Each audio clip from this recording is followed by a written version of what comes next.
France Inter.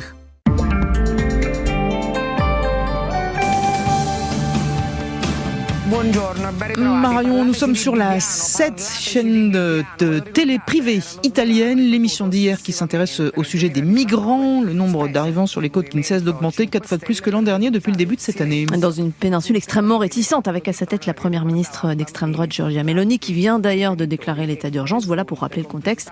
Après l'arrestation de 5 policiers de Vérone, accusés d'avoir torturé et blessé des sans domicile fixe et des migrants. Les faits se déroulent au commissariat entre juillet 2022 et mars 2023. Ils sont rapportés par les procureurs de Vérone, aidés des collègues de ces policiers. Selon les enquêteurs, les agents auraient notamment pulvérisé du gaz lacrymogène directement dans les yeux des migrants en garde à vue. Ils en auraient aussi frappé certains à la tête jusqu'à ce qu'ils s'évanouissent, comme en attestent aussi ces propos de l'un des suspects au téléphone rapporté sur la 7. Mon amour, j'avais mis le gant, j'ai brandi un bâton, bam! Il ferme les yeux, défoncé, il finit par terre. Il reste là évanoui. Putain, quelle châtaigne je lui ai mis. Lui chiude gli occhi, di sasso, per terra è andato a finire, è rimasto là, svenuto. Minchia che pigna che gli ho dato. Et les policiers sont accusés de torture, blessures graves, détournement de fonds, omission d'actes officiels et falsification. La moralité de notre administration nous permet de faire face avec dignité, assure le nouveau chef de la police nationale, Vittorio Pisani. Problème, les événements sont loin d'être isolés. 2 autres policiers de la même brigade sont soupçonnés d'avoir blessé des personnes d'origine maghrébine en février l'an dernier.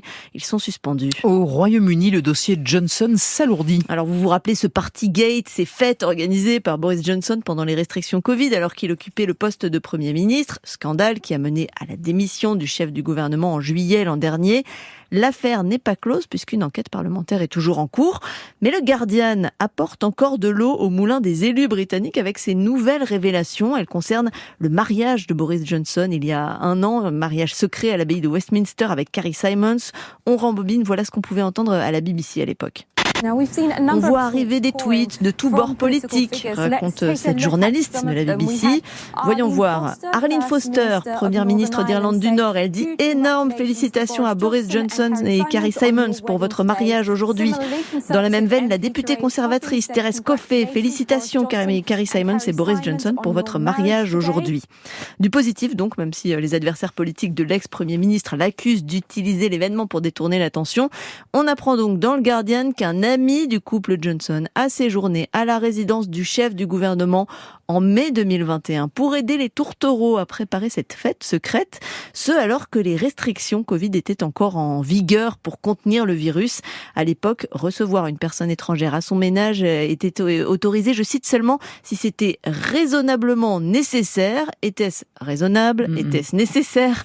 On verra ce qu'en disent les députés et si cela pèse sur leur conclusion prochaine, conclusion potentiellement déterminante pour l'avenir politique de Boris Johnson. Et puis Marion, voilà qui ouvre des perspectives. Un crocodile costaricain s'est reproduit tout seul. Une sorte d'immaculée conception, si vous voulez, Fabienne. Cette crocodile, isolée de ses congénères, s'est faite en quelque sorte tomber enceinte toute seule de Parquet à Parquet Reptiliana, au zoo de Parquet Reptiliana. C'était en janvier 2018.